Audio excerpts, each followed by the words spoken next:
Bonsoir à tous, merci d'être restés fidèles au programme de Djoliba TV News. Vous suivez l'émission Fait marquant. Fait marquant, c'est cette émission qui donne la parole aux acteurs et actrices de notre société, témoins ou acteurs des événements marquants de la semaine et du mois. Évidemment. Aujourd'hui, nous allons parler de science, une fois de plus, et d'innovation technologique. Du 24 au 28 juillet dernier, à Azerbaïdjan, Kadiatou Sogoba écrivait en lettres d'or le nom du Mali lors du prix international d'innovation Lab en marge du forum by Young for Young, j'espère que je prononce bien, tenu dans la ville de Bakou et Soucha, en remportant la première place de la compétition avec un dispositif de santé nommé Kenya Box. Pendant les 45 minutes qui suivent, nous essayerons d'obtenir le maximum d'informations sur ce dispositif et également du parcours exceptionnel de cette jeune dame entrepreneuse. Et sans plus tarder, je vais vous la présenter, Kadidiatou. Bonsoir. Bonsoir. Bienvenue sur le plateau de Fait marquant. Merci beaucoup.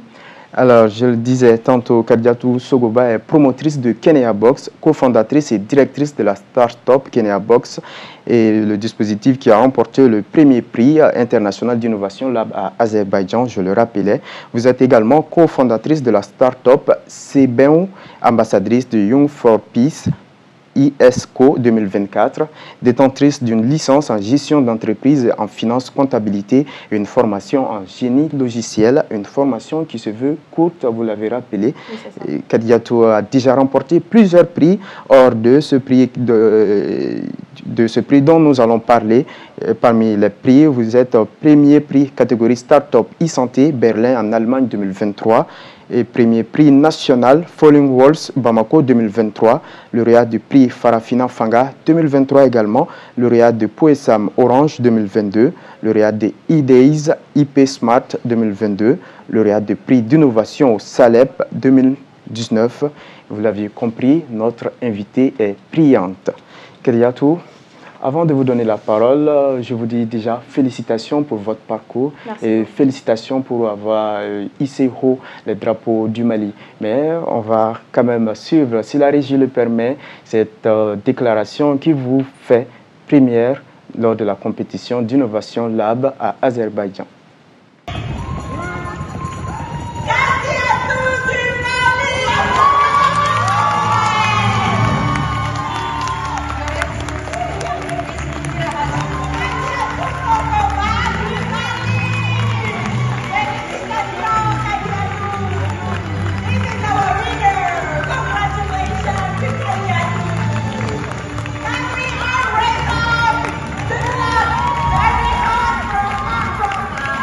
Voilà, vous l'avez vu, vous avez vécu à nouveau cet événement.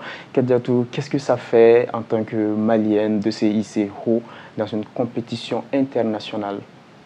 Alors, j'ai été ravie d'avoir participé à ce forum-là et d'avoir participé à cette compétition, surtout venant de la part de l'API, qui m'a donné l'opportunité de participer à cette compétition, et aussi de l'ICESCO, qui a organisé ce forum et cette compétition-là. Donc, j'étais ravie de prendre place à cette compétition. Et surtout, en tant que Malienne, on ne peut que faire rehausser le drapeau du Mali à travers le monde. Alors, avant de vous rendre à Bakou, est-ce que dans votre tête, c'était gagné d'avance ou vous partiez, vous dites, bon, je vais tenter ma chance, qui ne tente rien à rien, comme on a coutume de le dire? Alors, à la base, je ne me dis jamais ça. Je ne me dis jamais qui tente rien à rien. Je me dis plutôt, si je fais mon inscription, c'est pour gagner.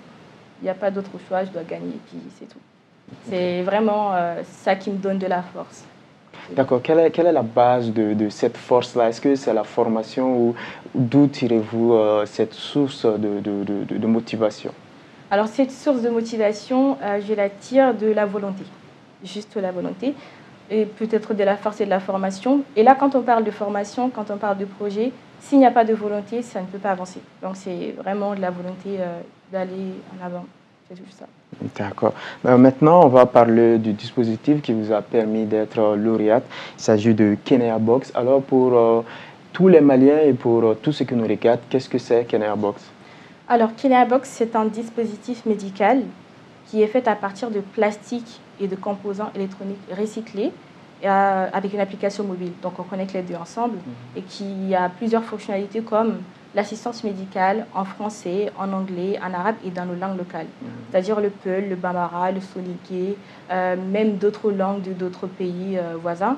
Mais les 13 langues officielles du Mali sont dedans? Toutes les langues du Mali sont dedans. Et aussi, on a la partie note audio qui va permettre à la population, une partie de la population qui n'est pas partie à l'école, d'avoir accès à ces fonctionnalités-là pour ne pas être peut-être pénalisé ou privé de ces fonctionnalités. Parce que là, on parle de santé et c'est très, très important. Du coup, il y a cette fonctionnalité. Il y a la fonctionnalité de la localisation des pharmacies, de l'achat des médicaments via les téléphones portables. Ça, c'est aussi sécurisé. On a aussi prise de tension, rythme cardiaque, suggestion d'aliments nutritifs en fonction de l'état de santé, suggestion d'activités sportives, plutôt d'activités sportives en fonction de l'état de santé et plein d'autres fonctionnalités. On a aussi, le plus important, c'est un code QR qui est intégré dans les dispositifs qui va vous permettre d'avoir accès à vos documents médicaux, comme les ordonnances, les échographies, les radiographies, vos antécédents médicaux, même si vous vous déplacez pour aller dans les régions ou dans d'autres pays. Le médecin qui doit vous traiter là-bas, il aura accès à toutes ces informations-là. Comme ça va nous éviter de perdre ces documents avant d'aller à l'hôpital, comme on a l'habitude de le faire. D'accord. Le dispositif marche seulement avec la connexion mobile ou sans la connexion mobile, ça passe? Alors, il y a les deux, mais pour la connexion mobile, on va dire que ça c'est plus rapide et ça offre plus de fonctionnalités. Maintenant, sans connexion mobile, ça en fait, il y a un service USSD en fait.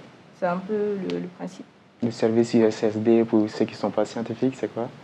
Ça, non, pas ceux qui ne sont pas scientifiques. En fait, c'est un peu le terme de dièse, 1, 2, 3, comme ça tu vois les informations, tu reçois.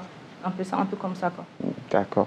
D'accord. Vous avez parlé de suggestions d'aliments adaptés, vous avez parlé aussi des langues, qui parlent de langues, parlent de situations géographiques diverses. Et selon où on est, les aliments disponibles ne sont pas pareils. Alors, quelle est la particularité selon les régions et comment vous faites pour adapter ça aux utilisateurs? Alors, comme vous l'avez dit, dans les régions, on ne trouve pas forcément les mêmes aliments. Donc, ça va dépendre de votre état de santé. Et si on classifie ces aliments qui sont nutritifs en fonction de votre état de santé, on va aussi déterminer est-ce que ces aliments sont disponibles dans ces zones-là. Et s'il n'y en a pas, il y a forcément peut-être des aliments qui sont très proches de ça et qui pourront être bénéfiques pour vous. C'est un peu le principe. D'accord. On voit que c'est un peu quand même un peu spécialiste. Est-ce que vous avez une formation scientifique? Alors, à part l'informatique, gestion de projet, finance, ainsi de suite, comme je l'ai dit, je suis aussi professeur. Je donne des cours des fois dans des universités privées. Mais à part ça, je travaille avec une amie qui a fait une formation dans la santé. Et donc, c'est avec elle que je travaille, d'où le titre cofondatrice. Ah, d'accord. Donc, aujourd'hui, est-ce que vous avez pu essayer KeneaBox à une échelle un peu plus large et quel est le retour des utilisateurs si cela c'est déjà fait? Alors oui, on a fait la conception de quelques dispositifs, on avait déjà fait les tests, mais pas vraiment le déploiement pour faire vendre ces dispositifs-là, parce qu'il faut des autorisations, il faut des feedbacks, ainsi de suite. Donc après ça, on va dire que ça a été vraiment une réussite. Et là, on travaille toujours dessus pour améliorer et l'adapter à l'environnement malien. D'accord. Alors, pour qui voudrait s'octroyer KeneaBox, combien ça coûte? Alors, KeneaBox s'estime à 20 000 francs, le dispositif, avec un abonnement de 1 mois offert, plus... En fait, je vais vous expliquer comment ça fonctionnerait. D'accord. Quand vous achetez le dispositif, vous devez vous rendre à l'hôpital. Donc, les hôpitaux, comment ça fonctionne? Sur les dispositifs, il y a les hôpitaux de façon virtuelle. C'est-à-dire les hôpitaux sont hôpital 1, 2, 3, 4, 5. Quand vous cliquez sur un hôpital, il y a les médecins qui sont là avec leur spécialité. Donc, c'est un peu le concept.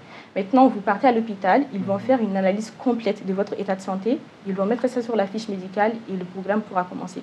Donc, c'est un peu ça le principe. Maintenant, pour ce qui est du prix, ça c'est à 20 000 francs. Et on a 3 types d'abonnements. Donc, il y a l'abonnement bronze, abonnement slaver et abonnement gold. Donc, gold, ça c'est pour les femmes enceintes. Abonnement bronze, ça c'est pour les personnes qui ne sont pas malades mais qui veulent se renseigner sur leur état de santé. Et abonnement slaver, ça c'est pour les personnes qui sont malades, n'importe quel type de maladie et qui suivent des traitements. D'accord. D'accord. Et pour ces personnes-là, comment est-ce que l'abonnement se paye? Ça commence à partir de 300 francs.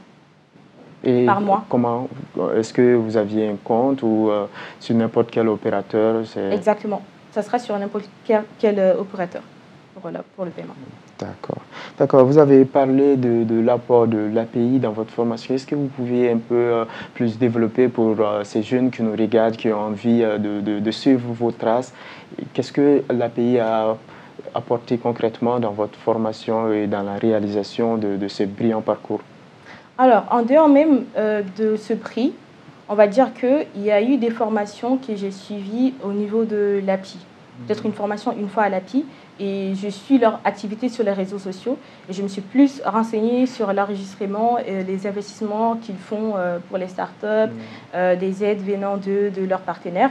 Et j'ai vu l'annonce sur les réseaux. Mais avant de voir l'annonce sur les réseaux, on m'a envoyé l'opportunité de postuler à ça. J'ai des amis qui m'ont envoyé l'opportunité, qui m'ont envoyé le lien. Et il faut savoir que quand tu veux te lancer dans ce genre de truc, il faut peut-être faire passer l'information que tu as des startups et tu cherches des financements. Si vous avez des informations à me donner, il n'y a pas de problème. Donc, il y a ton entourage qui peut t'envoyer. À chaque fois qu'ils vont voir des opportunités sur les réseaux, ils vont te les envoyer. Donc, c'est très important d'avoir un entourage qui, on va dire, qui est vraiment dans le même domaine que toi, quoi. Donc, c'est un peu le principe. J'ai reçu les liens venant de plus de 10 personnes. Du coup, j'ai postulé ici au niveau national avec l'API. Donc, j'ai été lauréate. L'annonce a été faite sur les réseaux sociaux. Et ensuite, je suis partie pour Bakou. D'accord. D'accord. Parlons de Bakou. La transition est toute faite. Vous avez remporté ce prix en dehors de la somme que nous ne dirons pas ici. Quel est l'impact de ce prix sur votre combat pour la santé? Vous l'aviez annoncé dans le quotidien Le Soir. Ce projet vient d'un fait qui vous a marqué, venant d'un ami, d'un problème de santé d'un ami. Donc, qu'est-ce que cela peut apporter dans votre lutte de tous les jours et pour le développement de votre start-up? Alors, premièrement, le prix en tant que tel, sans vraiment parler de chiffres, c'est vraiment un honneur en vrai. Et là, si on doit parler du développement, de l'impact que le prix a sur Kenabox, que ça va nous permettre d'avoir plus de dispositifs, de faire le déploiement et vraiment élargir la diversité de nos clients, quoi. D'accord, d'accord. Et votre projection future, est-ce que Kenabox a décelé d'autres problèmes auxquels les gens font face et que vous aimeriez, si on vous donne les moyens, et résoudre? Bien sûr, bien sûr. Alors, par exemple, il y a des maladies comme le Covid qui est passé et qui nécessitent pas forcément qu'un médecin vous consulte, sinon lui, il sera aussi confronté à cette maladie-là, ou sinon, ce sera des consultations à distance, ainsi de suite. Pourquoi pas, dans les jours à venir, avoir des infrastructures technologiques dans les services de santé, installer nos logiciels et faire de la télémédecine pour tous les hôpitaux et que tout le monde puisse avoir accès à ça. Et quand on parle de télémédecine, on parle de consultation à distance. On parle surtout, même si la personne est loin du médecin et que ça nécessite vraiment que le médecin le consulte, bah, il va demander à cette personne-là comment ça se passe pour les premiers soins. Donc ça, c'est un peu ce qu'on va faire. Et par la suite, développer d'autres dispositifs médicaux qui ne va pas s'arrêter à Kenabox. D'accord. Vous avez fait beaucoup de villes, Allemagne, Berlin, c'est en Allemagne, Azerbaïdjan, plein de villes. Dans mes recherches, j'ai pu vous voir un peu partout dans le monde, je vais le dire. Maintenant, en titre de comparaison, comment est-ce que vous trouviez l'évolution de l'innovation de ces pays par rapport au Mali? Alors, l'innovation de l'évolution de ce pays, on va dire que ces pays sont vraiment en avance sur nous, mais ça, on ne peut pas dire que le Mali n'avance pas. Parce que l'innovation y est. Tu ne peux vraiment pas faire un mois sans entendre le mot innovation ici au Mali. Donc, on va dire nous sommes vraiment sur le pas. Et quand on va doucement, on va sûrement y arriver. Tout à fait. Donc, c'est un peu ça, comment ça se passe. Et je sais très bien qu'il y a des opportunités, il faut juste les chercher. Et quand il n'y en a pas, il faut en créer. D'accord. Et comment les chercher souvent? Alors là, ça, on va parler d'information. Comme je l'ai dit très récemment, en fait, quand vous êtes dans ce genre de domaine, il faut vous entourer des gens qui peuvent vous apporter des opportunités ou qui peuvent vous envoyer des informations sur ces opportunités-là. Donc ça, c'est très, très important. Par exemple, sur les réseaux sociaux, sur la page des ambassades ou encore la page des ministères, on peut voir des annonces, que ce soit des annonces de formation, en entrepreneuriat, et qui vont peut-être aboutir à des compétitions de pitch, à des levées de fonds, ainsi de suite. Donc tout ça, ce sont des opportunités pour faire évoluer un projet. Et pour moi, je pense que si vous avez une start-up, la meilleure façon de vous encourager à travailler, même si on vous dit que ça ne va pas marcher. Moi, on m'a dit ça plusieurs fois, on m'a dit c'est le Mali, ça ne va jamais marcher. Et c'est ça qui m'a vraiment donné de la force. Et dites-vous que la personne qui m'a dit ça, un an auparavant, une année, mois de décembre, j'ai vu la personne et je lui ai dit, bah, voici le dispositif. Il a dit que s'il ne m'avait pas dit ça, je n'allais pas continuer j'allais pas continuer à développer le dispositif. Donc, c'est un peu le principe, en fait. C'est juste ça. D'accord. Vous n'êtes pas à votre première. Vous aviez déjà apporté beaucoup d'innovations dans d'autres domaines. Est-ce que vous pouviez nous en parler un peu plus? Oui, alors tout récemment au Challenge Digital Mali organisé par la MRTP, il y a eu une compétition, un challenge. On devait concevoir un projet en moins de 24 heures, faire l'interface et ainsi de suite. Bon, il y a le côté technique. Donc, on était en groupe de 4. On ne se connaissait pas. Donc, ouais, on ne se connaissait pas. Donc, on s'est rassemblés, comme je l'ai dit. En fait, je pensais que pour la compétition, on pouvait postuler pour un projet qu'on avait déjà. Moi, je voulais postuler avec KeneaBox. Mais finalement, j'ai dit que bon, je vais peut-être retirer ma candidature. Mais le soir, j'ai appelé le monsieur, je lui ai demandé, est-ce que vous avez retiré mon nom? Il a dit que non. J'ai dit, je vais continuer. Donc, je me suis ajoutée à un groupe. Donc, il y avait 2 personnes qui ont fait développement web. Donc, moi, je me suis présentée comme quelqu'un qui a fait finance. Et il y avait une personne qui a fait marketing. Donc ça, c'était vraiment, on était 4, on avait ces profils-là. Donc on a commencé à travailler sur un projet qu'on a nommé CBON, qui veut dire document en français. Donc on a développé une application web ou mobile qui va permettre à la population d'avoir accès aux documents administratifs instantanément et où qu'ils soient. C'est un peu le principe, comme les casiers judiciaires, les nationalités, d'autres cartes dont on aura besoin. Et en un clic, vous avez besoin à ça. Vous aurez accès à ça. Et comme vous le savez, très récemment, avec ce qui s'est passé à l'appel à candidature pour les femmes, bah, ça ne s'est pas très bien passé. Il y a eu des gens qui ont payé plus de 200 000 francs, ainsi de suite. Donc, c'était vraiment pas évident. Vous aviez particulièrement des amis ou des connaissances qui étaient dans ce lot-là? Oui, j'ai même un cousin qui était dans le lot.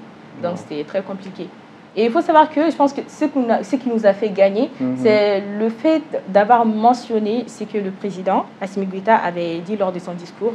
Le fait que ce n'était vraiment pas évident de pénaliser ces gens-là, de leur demander beaucoup plus d'argent, de surfacturer la demande d'accès à ces documents. Et on va dire que c'est ça vraiment qui nous a aidé à l'élaboration de ce projet-là.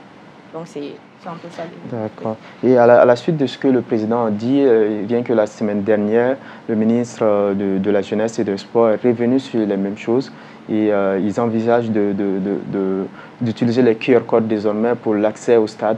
Et il revient que les stades ne peuvent pas se prendre en charge. Je pense qu'en tant qu'innovatrice, qu'est-ce que cela vous fait? À quoi vous pensez comme solution pour ce genre de situation? L'accès au stade, c'est-à-dire? C'est-à-dire que, par exemple, le match Mali-Ghana, le stade était plein. Mais malheureusement, après le match Mali-Ghana, s'il faut prendre en charge la pelouse, l'état des bancs, l'État doit encore payer. On ne sait pas, ou bien on ne peut pas définir où sont passées les recettes.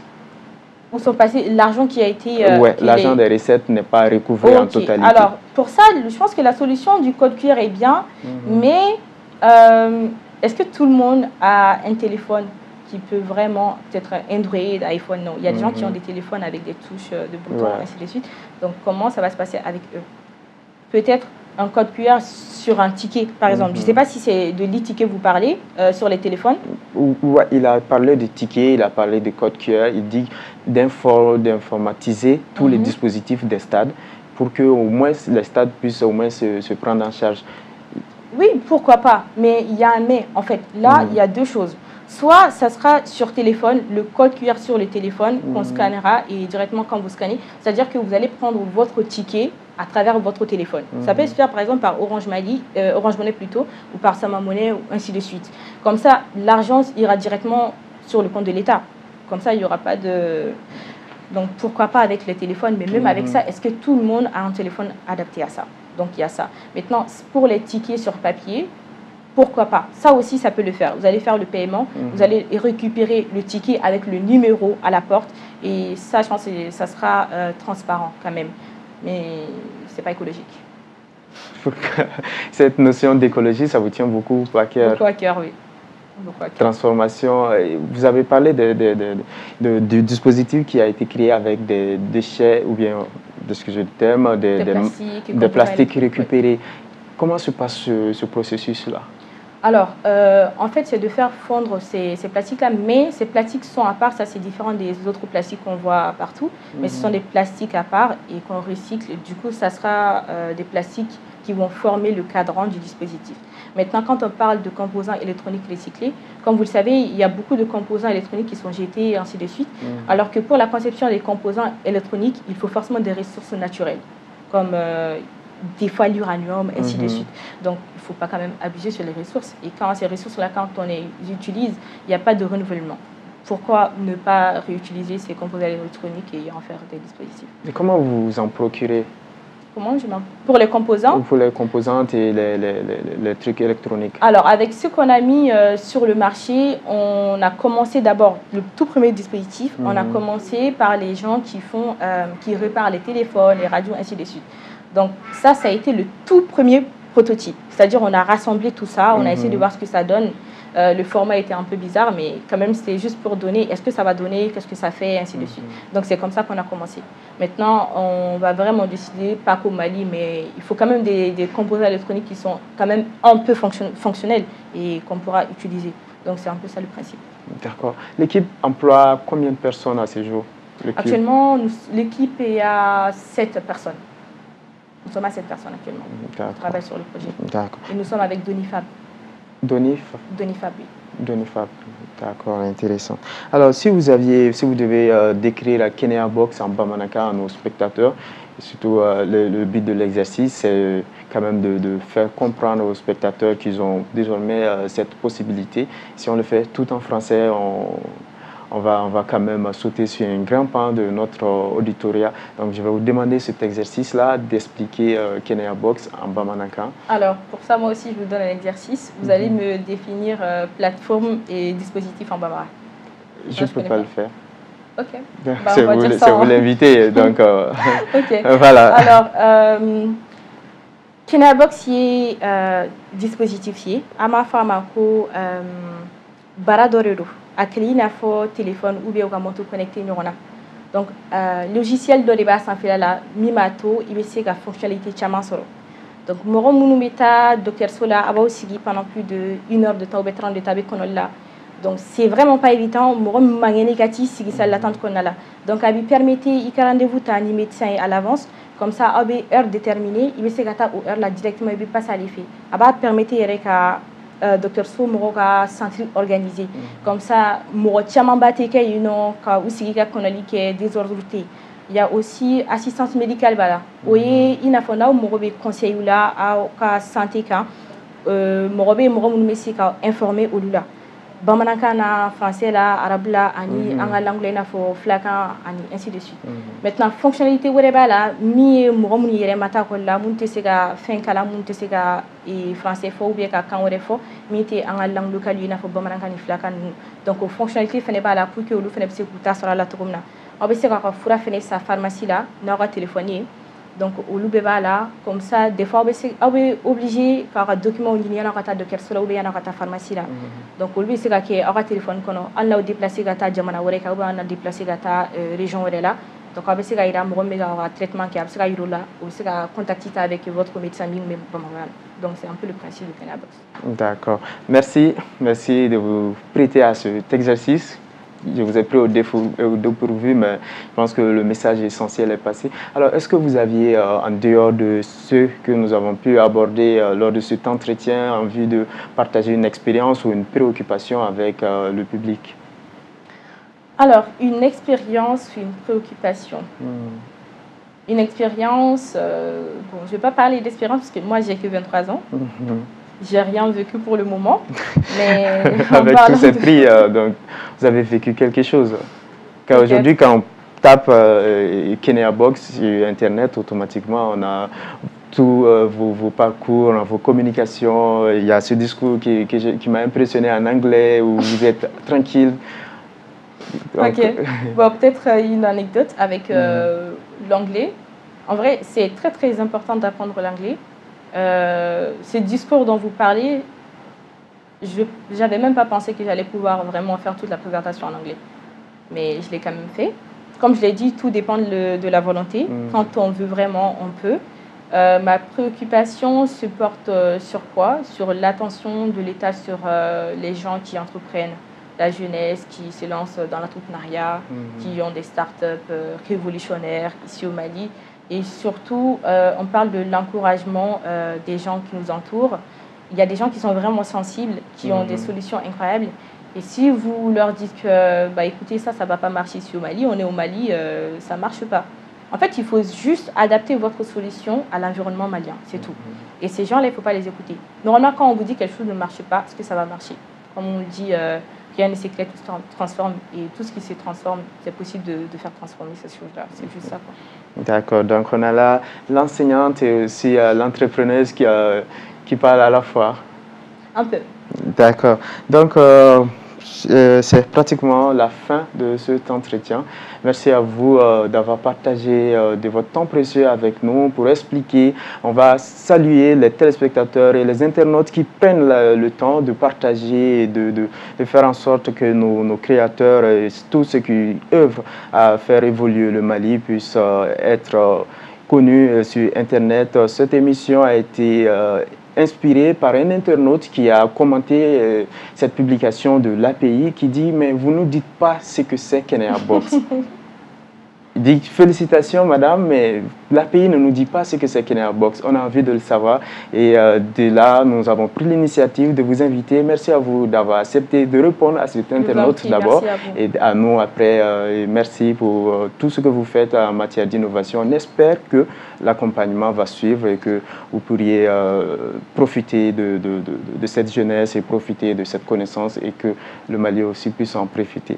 Et mes téléspectateurs de Joliba TV News, vous l'avez compris, c'est la fin de cet entretien. C'était l'émission Fait marquant avec Kadidiatou Sogoba, une entrepreneuse et lauréate du prix Innovation Lab à Azerbaïdjan. Merci à vous d'avoir suivi cette émission et j'espère vous retrouver beaucoup plus nombreuses les prochaines éditions. Merci.